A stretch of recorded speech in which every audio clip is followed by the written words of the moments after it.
Hello everyone, Lucretia here, coming to you from Verona this evening. Well, it's evening here, I don't know what time it is where you are and what time you're watching this. Just have a look in the background, you can see the arena, and I'm in Piazza Bra, which is just beautiful. It's where everyone comes out and sits by the piazza and just walks along, checks everyone else out, has dinner. It's quite beautiful. What I wanted to talk to you today about though is I've been walking through this most beautiful place and feeling so incredibly blessed to be here. I was thinking about reasons why I wouldn't be the right person for someone to work with. You know, because they tell you, you should think about that. You should think about who the person is who you can help and the people you can't, and what kinds of the right types of people that you can really serve through your work. So I was thinking about it. So here's I thought I'd come up with some reasons why you shouldn't work with me. How about we go with that?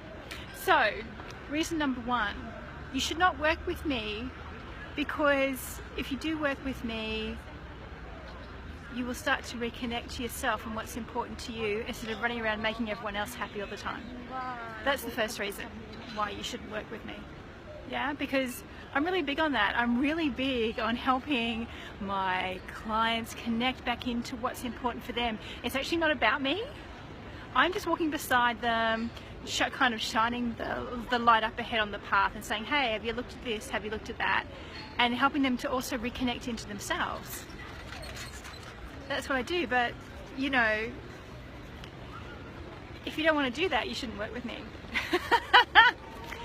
Another reason why you shouldn't work with me is that if you enjoy being indecisive and finding it really challenging to make a decision in your life and basically conducting a survey every time you need to make a change, if you enjoy that and the worry and the anxiety that goes along with that, then you shouldn't work with me either, because we'll be putting a pretty serious dent into that if we did work together.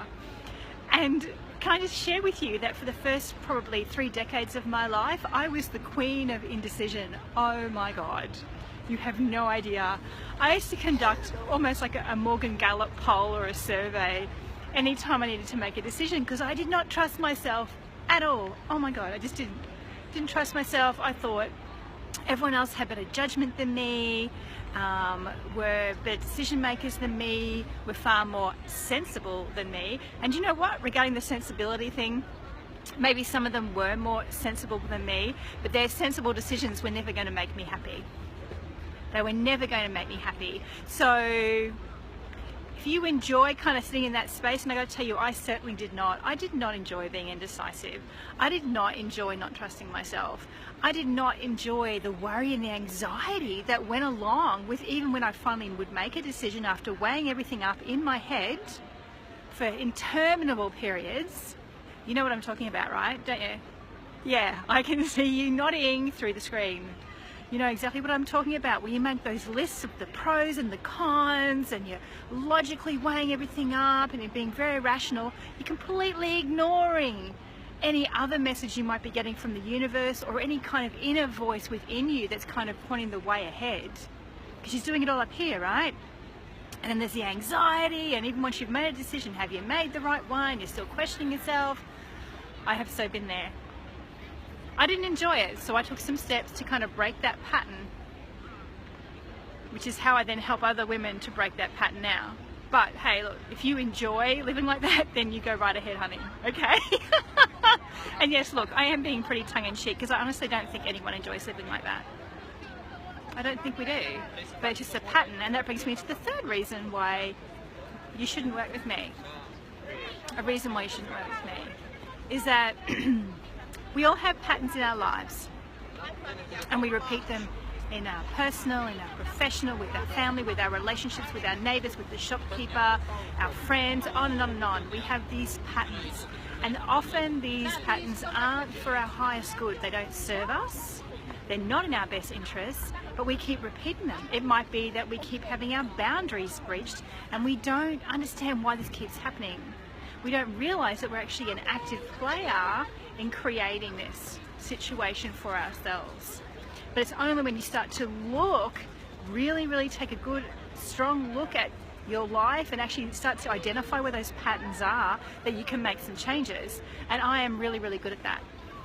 Oh, I can see someone's online. I can't see who you are, but hello. So, if you want to hold on to those old patterns that are actually not serving you anymore, then you shouldn't work with me either. That's a good reason not to work with me. And if you're not prepared to sit down and really look at that stuff for yourself and go, oh my gosh, I can see now where I've been doing that to myself, and I can see now I need to make some changes, and I'm going to start to do some different behaviors that give me a different result. I got to tell you, when you do start to do that work, it is so incredibly liberating. It honestly is. It's so, your life starts to change. And yeah, you know, sometimes people don't like it in your life because they're used to things going on the way they were, and there's the status quo, and they're quite comfortable, thank you very much, even if you're freaking miserable. But I guess for me, it's about helping people to come back and go, okay, what are the patterns, what are the things I'm doing in my life that are serving me, and what are the things that aren't? And let's look at breaking the patterns of those things that aren't serving me anymore, so I can get on path to where I need to go. And I guess that brings me to the last reason why you should not work with me. You should not work with me if you don't want to change your life. Because if you work with me, you will change your life. And you notice that I'm saying you will, it's not me. I am not going to change your life. But by working with me, you will change your life. You will reconnect strongly to your passions. You will reconnect to who you are and what's important. And you will get on path to do what it is your soul is crying out for you to do on the planet. You will change your life. And I'll walk beside you to help you do it. And that's something I take very seriously, and I feel very honored to do with my clients. But if you don't want to change your life, then don't work with me. I'm not the girl for you. And like I said earlier in the video, yes, this is very much tongue-in-cheek. But I'm quite serious when I do say, if you do want to change your life, if you want to reconnect to your passions, if you want to be able to tune into that inner knowing, your intuition, your inner voice that is always on point, always knows the next step that's best for you. And if you want to discover your divine purpose and get on path with that so you can create the change that you're dying to create and to serve humanity, then you should get in touch with me, because I can absolutely help you with that. I can help you to reconnect to those things and to get on path. So if you do want to change your life, get in touch. Let me know what you think. And wherever you are and whatever you're doing, I can't wait to see what you do next. Ciao.